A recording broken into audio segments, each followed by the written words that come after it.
¿Qué tal amigos de la plataforma Ejecutivos y Noticias? Nos encontramos aquí en las instalaciones de la Confederación de Trabajadores de México, la CTM, platicando con Amadeo Murillo Aguilar, quien es el dirigente estatal y bueno, ha tenido ya una trayectoria importante tanto en el aspecto laboral como en el aspecto político. Ha sido diputado local, diputado federal.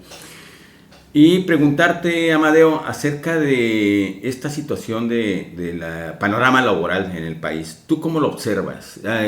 Últimamente ha sido noticia, por ejemplo, esto de las vacaciones dignas y la reforma laboral en su conjunto. ¿Tú cómo lo observas?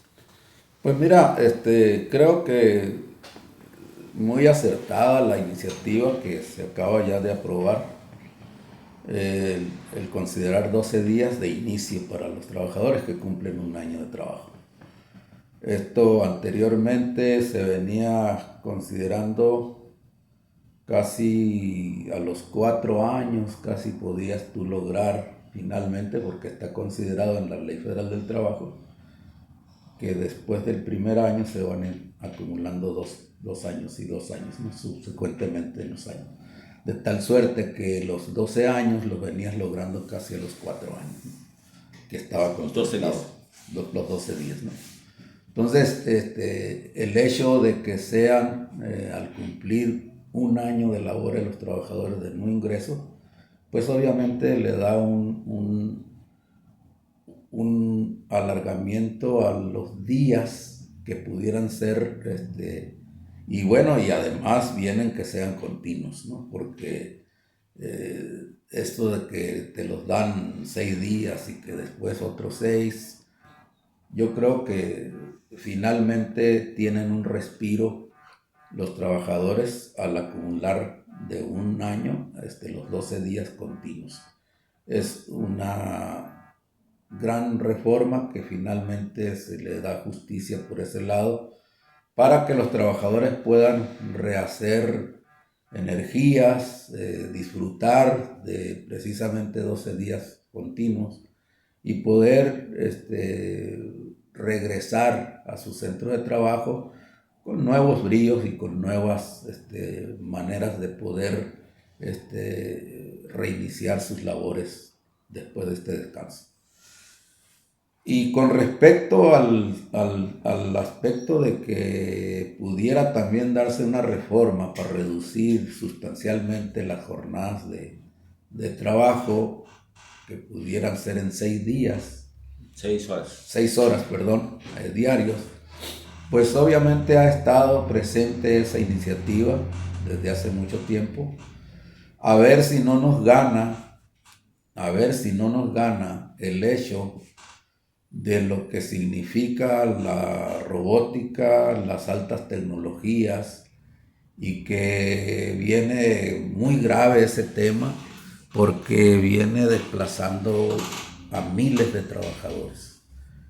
¿Qué es lo que pudiera pasar? Bueno, cuando menos nosotros como dirigentes de trabajadores, que debemos hacer, procurar precisamente fuentes de trabajo, procurar precisamente el empleo, pues entonces tendríamos que, dado el tema de la robótica, del desplazamiento que van a sufrir miles de trabajadores con el tema de que ya lo tenemos, encima, no es una cuestión de largo plazo, porque pudiéramos estar nosotros pensando que cuando se nos decía del celular que podías tú hacer operaciones, y se nos hacía imposible. Y eso ya lo tenemos. Ahorita tenemos ya trabajadores que con su celular están trabajando ya. Entonces eso nos habla de un inminente desplazamiento de mano de obra con el uso de la robótica, de las tecnologías de punta, el desplazamiento por la automatización de los procesos productivos. Entonces allí es donde cabría el adelgazar las jornadas de labores para la ocupación de más trabajadores con estas jornadas. Porque al final de cuentas eso lo tendríamos que plantear. Y muchas otras cosas tendríamos que plantear desde el punto de vista que se vienen dando estos fenómenos de avances tecnológicos y que hoy fue una gran parteaguas el tema de la pandemia que nos azotó en todo el mundo y que hoy, que valga la redundancia, tendremos que ser nosotros muy precavidos, incluir en la ley del trabajo las nuevas formas de trabajo, las nuevas formas de métodos de trabajo, la automatización que va a venir a desplazar miles de trabajadores, pues tendremos que incluir nuevas formas de poder defender precisamente la materia de trabajo. Del trabajo en casa, ¿no? Por ejemplo, mira, se va a presentar, y esto lo vimos ahora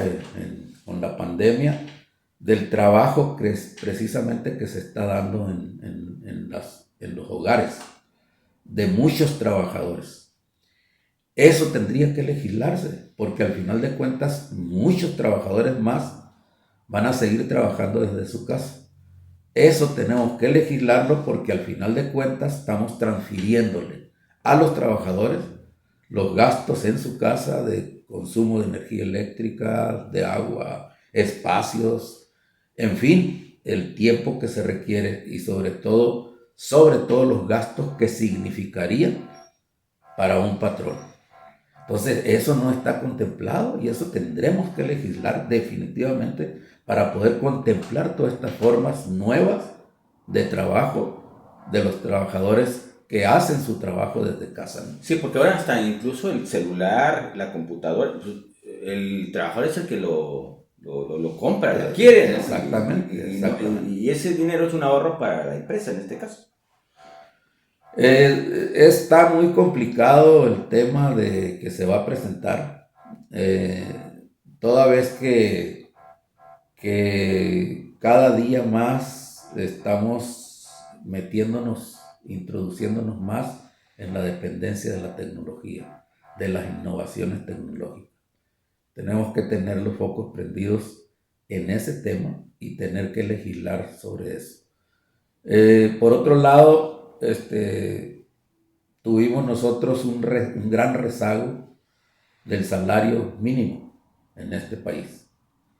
Nosotros acusábamos desde tiempos atrás de un 70% del poder adquisitivo que se perdió, donde se trataba de equilibrar y siempre se nos manifestó la idea de que el mover los salarios mínimos significaba inflación, significaba recurrentemente a una inflación, toda vez que se acusaba que los patrones, queriendo redimensionar lo que se incrementaba en los mínimos, pues automáticamente subían los artículos de primera necesidad y fue un asunto que estuvo por muchos años anclado a que no podíamos negociar más allá, más que el referente del salario mínimo que se incrementaba en menos del 10%.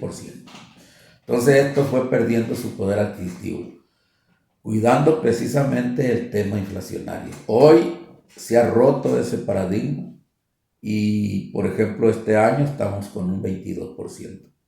El año pasado otro tanto por ciento de incremento a los salarios mínimos, de tal suerte que ahorita tenemos ya un salario mínimo en la región, sobre todo fronteriza, de 208 pesos el salario mínimo. Pero tenemos ya una inflación galopante que acusa el 8.51 al final de este año. Entonces, ese aspecto tendremos que ser muy cuidadosos de tener el control cuando menos en unos 35, 40 artículos de primera necesidad que pudieran ser controlados por el gobierno federal y poder paliar precisamente, porque de nada sirve, o sea, un salario por más incremento que se dé, si va a galopar a estas cifras la inflación, pues obviamente se vuelve nulo el salario, ¿no? En las dimensiones que se incrementen. Entonces se tiene que cuidar esa parte, los equilibrios, ¿no? Efectivamente, ¿no? Al final de cuentas tenemos que equilibrar.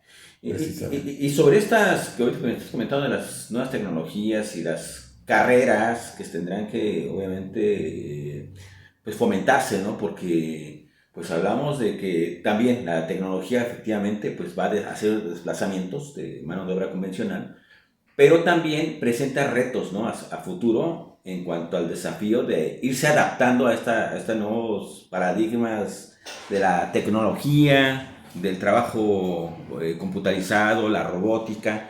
Y no sé si en México estamos preparados precisamente para poder adaptarnos con estas nuevas tecnologías, y las carreras de las universidades realmente están como para que puedan ser empáticos con estos nuevos modelos de productividad a nivel mundial.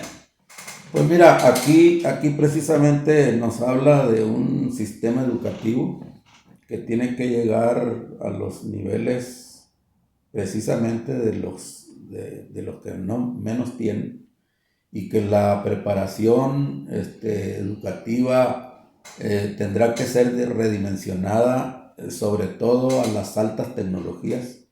Y esto obviamente hablará sin duda, de un repunte en la actividad económica, pero sobre todo para los trabajadores quienes desempeñarán esto.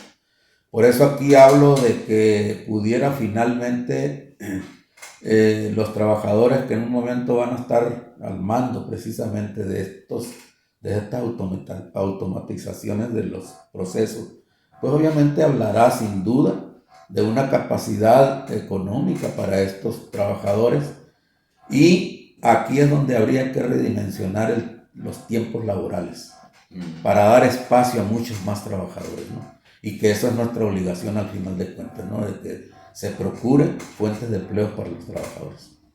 Pero sin duda, el llamado es al sistema educativo que debemos de adoptar, que garantice que todos los trabajadores tengamos un nivel educativo capaz de poder enfrentar el reto de las nuevas tecnologías, ¿no? Bueno, finalmente el tema del sindicalismo y de la organización de los trabajadores, ¿hacia dónde tiene que ir? Porque obviamente ahorita sí hay que dejarle a las universidades y a los institutos de educación superior también esta parte de la modernización de la educación, ¿no? Para que cada vez los jóvenes pues se adapten más a estos nuevos tiempos y adopten carreras que realmente les sean rentables, ¿no? En el corto, medio y largo plazo. Pero en cuanto a la capacitación, obviamente también hay una responsabilidad de parte de las centrales obreras, ¿no? Capacitar a los trabajadores que ya están ahí operando, y que obviamente pues hay que darles herramientas para que ellos también puedan adaptarse a estos nuevos tiempos. Bueno, mira, sin duda es un reto que también forzosamente nos habla de una transformación en el modo de dirigir las organizaciones sindicales. Aquí nos tenemos que convertir todos en aliados permanentes y enfrentar con éxito el reto, precisamente lo que implica las nuevas tecnologías que se están presentando a diario. Aquí tendrá que haber una sensibilización de los patrones, en este caso, de los trabajadores, informar cada vez cómo estamos rindiendo los trabajadores en un corto tiempo, pudiera ser cada 6 meses y al final del año, para que sepamos exactamente, y los patrones tendrán que tener la honestidad, sobre todo, para informar cuando nos va bien y cuando nos va mal también. Porque esa triste historia de nada más decir que tuvimos un mal año para escamotear precisamente el reparto de utilidades, aquí tenemos que romper eso, precisamente, ser cada vez más sensibles ante el reclamo de los trabajadores y decir, efectivamente, nos fue bien este año y hay tantos repartos de utilidades para tal. Pero también, a lo mejor, ¿por qué no decirlo? ¿Y por qué no creer? Tenemos que romper ese paradigma de decirnos precisamente cuando nos va bien, pero también cuando nos va mal. Muy bien. Realmente el mensaje a tus agremiados de la CTM. Pues ahora que sí, Así que 2023. el tema de 2023, yo espero finalmente que nos vaya bien este año, que le vaya bien al gobierno, porque en esa medida nos tendrá que ir bien a todos, pero sí cuidar el tema, una convocatoria al gobierno, incluso al gobierno local, que al final de cuentas estamos montados todos en un mismo barco y que todos debemos de jalar parejo y cuidar el tema de la inflación, porque no hay ningún incremento, por más alto que sea, si vamos a tener una inflación que esté compitiendo precisamente con estos alzas en los salarios y nos nulifique precisamente el tema inflacionario. Muy bien. Gracias, Amadeo Murillo.